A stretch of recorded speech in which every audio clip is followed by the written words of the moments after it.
If you're constantly afraid of your next panic attack, or you've been Googling ways to stop disturbing thoughts, or if you're tired of living in fear of your own anxiety symptoms, this is going to challenge what you think you might know about rewiring an anxious brain.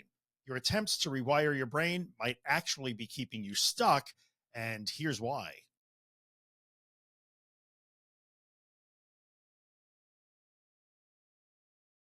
Hey, everybody, welcome back to The Anxious Truth. This is the podcast and YouTube channel where we talk about all things anxiety, anxiety disorders, and anxiety recovery.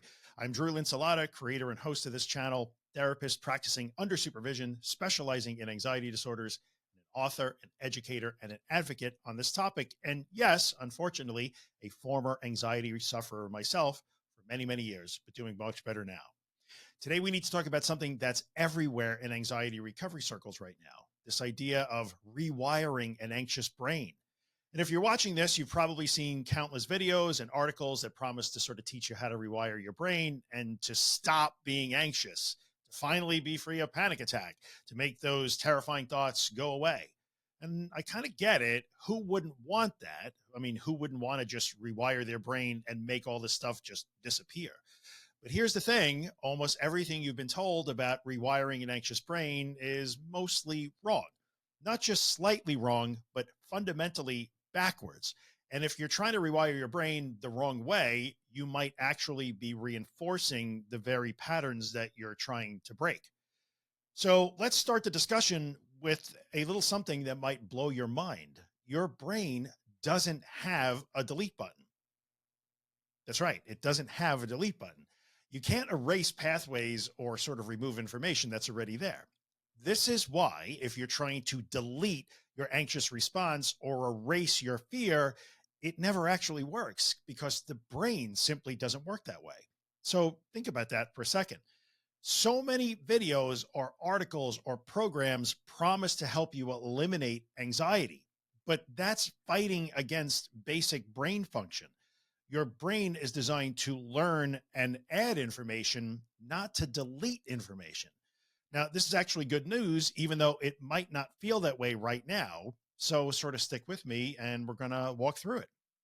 The first thing to remember is that your anxious brain isn't broken or damaged, which is something that anxious people often think, and that's not correct. It's actually just doing exactly what it's supposed to do. It's trying to keep you safe. We talk about this stuff all the time. The problem is that it's working too hard at that job. It's getting a little bit overzealous and overprotective.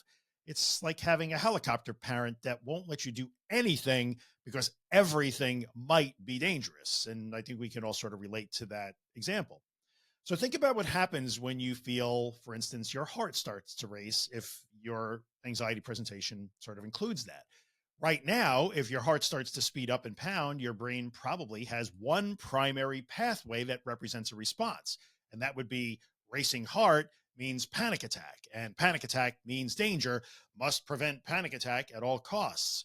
Or maybe when you get that sort of floaty, disconnected DPDR feeling, that's depersonalization and derealization, your brain immediately goes to, this means I'm losing control, or I'm losing my sanity, or I'm slipping away. So I must make this stop right now. And for those dealing with maybe disturbing or intrusive thoughts, maybe your brain's only pathway for response is, these thoughts mean something terrible about me. I have to stop them and make them go away, or definitely prove them to be inaccurate.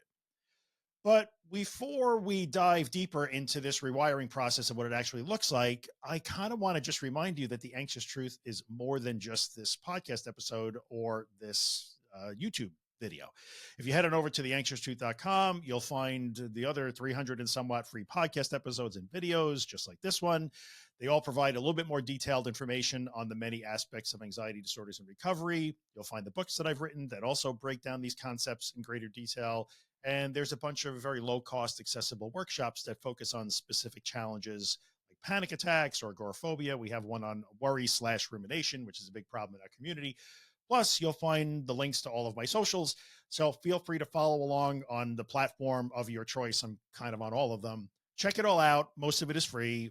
Otherwise, it's very low cost, and it's all at theanxioustruth.com. So avail yourself of all the goodies when you get a chance. So let's talk for a minute about what rewiring your anxious brain actually does mean. And since we can't delete stuff from our brains, remember there's no delete button, What we're really doing is adding new information and creating new pathways. Remember, our brains are designed to add and learn, not delete. So one way you might consider thinking of this is like adding new roads to a city. We're not demolishing the old roads while we do that. We're building new ones that give us more choices and options for getting where we want to go. And this is all about developing choices and options because that's part of psychological flexibility, which you've heard me talk about before. But this is where we need to talk about something that might sound simple, but is actually quite profound and often very difficult for people to put into practice. Recovery isn't just about building new neural pathways. It's also about developing sort of a fundamentally different attitude toward anxiety and really toward discomfort in general. Instead of seeing your anxiety as an enemy that has to be vanquished or prevented, we start to develop an attitude of openness and willingness toward it. And you've heard me and Josh Fletcher, my partner on Disorder, talk about willful tolerance. Now, as far as developing an attitude of openness and willingness toward your anxiety, if you're new around here, admittedly, I understand that might sound a little bit ridiculous, but it is part of the rewiring and the building of new pathways. So you might be thinking right now, like willing to experience anxiety or being open to panic attacks. That sounds patently absurd. And you're right, it does sound backwards. There's so much paradox in this thing that we do together. It does go against like survival instinct and everything that that is telling you to do. It contradicts years or maybe even decades of learned responses and beliefs about anxiety and about discomfort. And it certainly goes against a whole lot of the popular sort of anxiety management advice and information you're going to hear online, especially in 2024. So let's just take a look at some real examples because it might help you relate a little bit. Let's say you're somebody who panics when you feel dizzy or lightheaded, which is a lot of listeners at The Anxious Truth. Right now, you probably immediately try to sit down or you grab onto something or you rush home. And anybody who's got an anxiety disorder that leans like hot death on the shopping cart as they force themselves through the supermarket understands what I'm talking about. The new pathway that we're building might say, well, this is an uncomfortable experience, but I felt it before and I've always gotten through it. I can keep going even while I feel this way. Maybe I don't have to lean on the shopping cart, grab the wall, or go home. Now, for those of you say with health anxiety, maybe every like weird feeling in your heart, every palpitation or skip beat sends you straight to checking your pulse or Googling your symptoms. Now, remember, we can't delete that pathway. It's there because your brain is trying to keep you safe. It's just sort of lost its way in that task. But we can build a new pathway that says, my heart does weird things sometimes when I'm anxious, because that's what anxious hearts do. I've had this checked out. I've been told it's okay. I can handle this sensation. And to maybe bring an example into sort of the intrusive thoughts or OCD world, maybe you're having thoughts about harm or relationship thoughts or whatever flavor your OCD might take. Right now, your only pathway might be, I need to know for sure about this. I have to figure this out. I have to make these thoughts stop. I have to make them from coming, prevent them from coming true. The new pathway that we're building that lives alongside the old pathway says, well, these thoughts make me feel really awful because they do, but I can let them be there without engaging with them. So you notice that in each one of these examples, we wind up with alternate options and choices for how you respond when you find yourself in a triggered state. Right now, you may only see one possible response, and that, generally speaking, is avoidance or running or preventing or resistance. Rewiring an anxious mind does leave that option intact because, again, we cannot delete that, but it helps us see that it was never the only choice.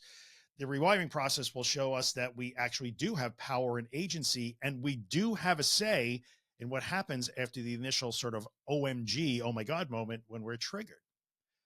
So this, though, is where the principles might be generalizable, but the application gets really personal and unique for each person that struggles with anxiety. And we got to talk about this because we never want to make it seem like one size fits all. It does, but the way you get into that one size is going to vary widely depending on your specific circumstances. I mean, maybe you've been dealing with panic attacks for 20 years, or maybe you developed health anxiety after a genuine medical scare or some medical malpractice. That happens. You could be struggling with disturbing thoughts that feel completely at odds and against who you really are as a person, and that terrifies you. I mean, Add that to your own lived experiences, your own beliefs, your own fears, and your own obstacles. This process can get really complicated and difficult.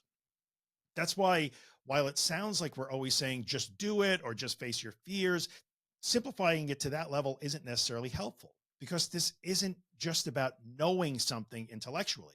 We could talk about like the science of neural pathways all we want. We could talk about this until we're blue in the face, but it's not about just talking and listening and learning and understanding from an intellectual standpoint.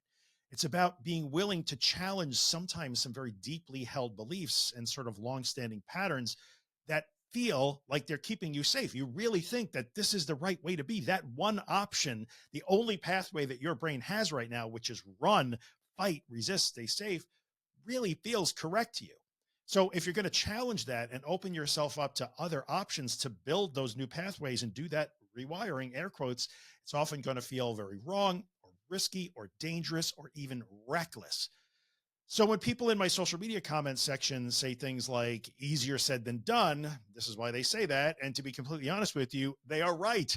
If you've ever looked at some of this content that I produce and said, well, sure, make it sound easy. I do make it sound easy, but I know that it is not, right? So we always try and acknowledge that around here. We have to. So to move on, I want to get a little bit more practical and maybe personal about the rewiring process. Building new pathways isn't about positive thinking or telling yourself everything is fine. It's about actual experiences. Your brain is not going to rewire itself simply because you tell it to. It rewires itself when you show it something new through experience. That's a raw deal, because that means that you have to take what feels like a risk to do different things in order to have different experiences, in order to feed those to your brain, in order to give yourself new options, write new pathways, and rewire, right? So that's the process this goes on. We can't just tell our brains to rewire no matter how much we read, listen to, or watch videos. We have to actually have experiences. And this is where it gets so sticky. As I was saying before, the degree of difficulty in that process of having new experiences varies enormously from person to person. You know, maybe you're a person who's lived through some trauma or some really challenging events in your past. Or maybe for you, being willing to feel out of control, willing to do that, opening up your possibilities, might feel out of the question right now, and understandably. If you've had actual health scares, maybe being willing to experience physical symptoms without seeking reassurance and safety might feel completely irresponsible. Or like if you're a parent, for instance, with intrusive thoughts about harm, being willing to let those thoughts be there might feel absolutely unthinkable. That's okay. Like listening to my words today might resonate at some level, but actually putting them into practice might take some time. And I say this all the time, you get there when you get there for your own reasons. Be patient with yourself and recognize the factors that might be unique obstacles in your sort of brain rewiring quest or journey. Hate the word journey, but I just used it anyway. That sucks. Anyway, what we're really talking about here is opening ourselves up to a learning approach to anxiety. So instead of seeing each anxious moment as a threat to be eliminated, which we now know isn't even possible on a consistent level, we're trying to see it as an opportunity to learn something new about ourselves and our sense of self-efficacy and our strengths and our capabilities and what we can really do if we're pressed to do it, and then what we can learn from that. So when you feel that wave of panic coming on, instead of immediately fighting it, you might wind up asking, what can I learn if I let this be here? When those disturbing thoughts show up, instead of instantly trying to solve them, you might wonder to yourself, well, what happens if I didn't engage with these, even though I can clearly hear them? What happens if I don't answer them or have a conversation with them? But here's the part that will start to trip people up. And I almost feel like I need to say this twice, but I will spare you that repetition. When you're building these new pathways, like I said before, the old ones do not disappear. You're not going to stop having anxious responses or scary thoughts. The goal is never to not feel anxiety again. The goal here in the rewiring is to build new pathways that give you options and choices when anxiety shows up. But the old pathways are still there. That's true. And this is why people often get really frustrated in recovery. They will say things like, I'm doing everything right, but I still get those weird breathing sensations, for instance, or I'm having those terrible thoughts, or my heart still races whenever I even think about getting in the car and driving away from my house, which might be my safe place. Then they see that as a failure because they're expecting the rewiring process to happen almost because they just wanted to before having experiences. And they're hoping that the rewiring process will eliminate those responses, or that resistant response, or that anxious response, or that fight or flight response. That's not the way this works. Right. And that's not failure. If you feel the fear, or you have doubt, or you have the thoughts, or you have the symptoms, it's simply not. Having those things and working through them is part of the rewiring process. If we're talking about rewiring an anxious brain, we cannot rewire an anxious brain unless we are in the anxious state. There's just, that's part of the deal. We have to activate the anxiety to feed new information into that model. And that's where the rewiring comes from, building those new pathways. So remember, we started with the idea that there's no delete button in your brain. Those sensations and thoughts will still show up. But when we do rewire and build new pathways, which really what we're doing is not necessarily rewiring, but adding wiring, maybe that's a better way to say it, where we're adding more wiring, more circuits. When we add those new pathways, when those scary things show up, you have different options for how to respond when they do. And that makes a big difference, because having options and how we respond is the thing that frees us from the restrictions, or the conditions, or the I can't, or I can only if I have my safe person, or whatever it happens to be. But the reality is that recovery often looks like being more anxious in the short term. This is true. Again, if we can only rewire by activating the anxiety, if we have to activate the fear to write new information into that model and build new pathways and add that extra wiring, then you're doing the opposite of what your brain has been telling you to do in the short term. You're choosing to not run away from a racing heart, for instance. You're choosing not to try to frantically and urgently solve your disturbing or intrusive thoughts. You're choosing to let that dizzy feeling be there while you continue your day, which is not easy. And that's where courage comes in. So this isn't like movie Hollywood kind of courage where you're just fearless and confident, looks like nothing bothers you. This is like the real kind of like actual daily real person coverage, where you are scared and unsure and uncertain and not quite convinced that you should be doing this, but you're willing to try it anyway. You're willing to learn. Maybe you're willing to be surprised about what you might discover about yourself. Because remember, in the context we're in right now, even though the thoughts trigger feelings about being in danger, even though everything feels very scary, even though it feels like something as bad is going to happen, in our context, disordered anxiety, we feel afraid, but we are still safe. You have to live there. You got to start there first. So remember, there's no rewiring to be done, no new pathways, no new options to open up. If you stop at, but it feels like, correct, it does feel unsafe, but it is not. That is a core component of everything we talk about here. So keep that in mind as we go. And I think the key here is sort of finding your starting point wherever that might be. You start where you are, right? Being willing to learn from that experience wherever it is at the moment. So maybe you're just not ready to have a full blown panic attack without fighting it. Many people listening to this are at that point. I'm just not ready to do that, Drew. And guess what? That's okay.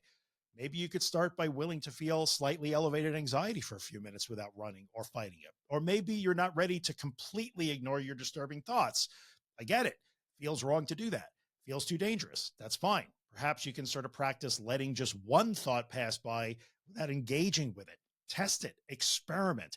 We talked a couple episodes ago about the use of micro exposures. That counts too. That's an opportunity to start to do little experiments and test things out without going all the way in and diving completely off the cliff, to start to open yourself up to the possibility that, like, oh, if I do have these other experiences, I do wind up okay. So I can start trying these new things, trying different options, behaving differently to feed new information into the model, build new pathways on top of the old ones or next to the old ones, add more wiring and rewire, if you will.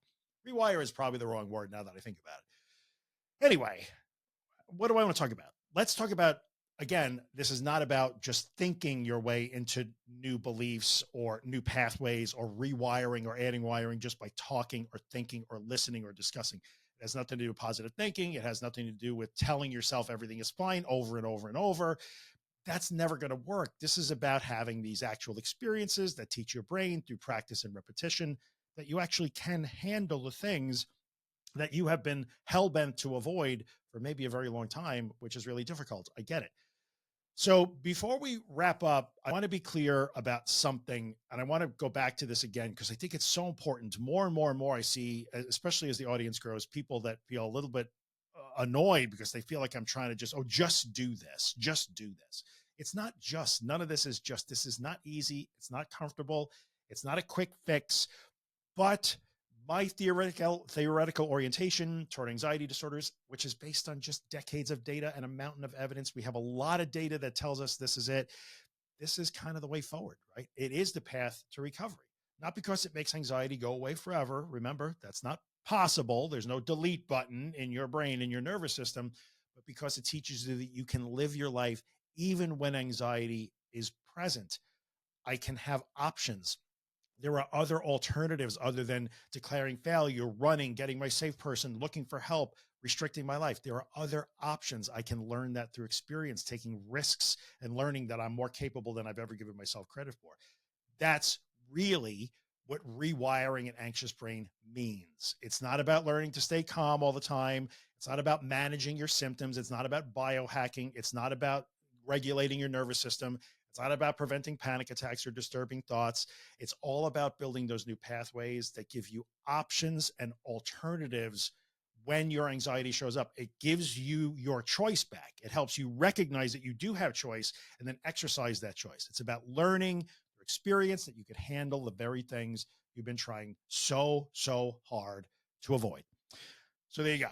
That is episode 307 of The Anxious Truth in the books. I'm not going to do the music thing because I'm frankly tired of editing that. So I will just say, if you found this video or this podcast episode helpful, if you're on YouTube, please consider liking the video and maybe subscribe to the channel. If you're watching on YouTube, drop a comment below. If you have questions, I do my best to respond when I can, even though lately I've been very pressed for time to do that, but I promise I'll get back in as soon as I can. If you're listening as a podcast episode and you're on Apple Podcast or Spotify or some platform that lets you rate or review this and you dig it, maybe leave a 5-star rating or even write a short review that tells the world why you dig it. And it helps more people find the podcast. Then it helps more people access this information if they need it. And that's kind of why I do this to begin with. So I appreciate you guys hanging out with me every other week. Actually, that's what I do this now, and supporting this thing that I do. And those of you who listen to Disordered, which is the podcast I do with Josh Fletcher every week, thank you for that as well. You find that at disordered.fm. And just a quick reminder, every single time you choose to handle anxiety differently, respond to it differently, act differently, and against that survival instinct, taking that risk, every time you do that, even in small, the tiniest ways, you're actually helping to build those new pathways. That is the business of rewiring, though it may take a lot of small steps and take a long time. Be patient, keep at it, and see you in 2 weeks. Take care.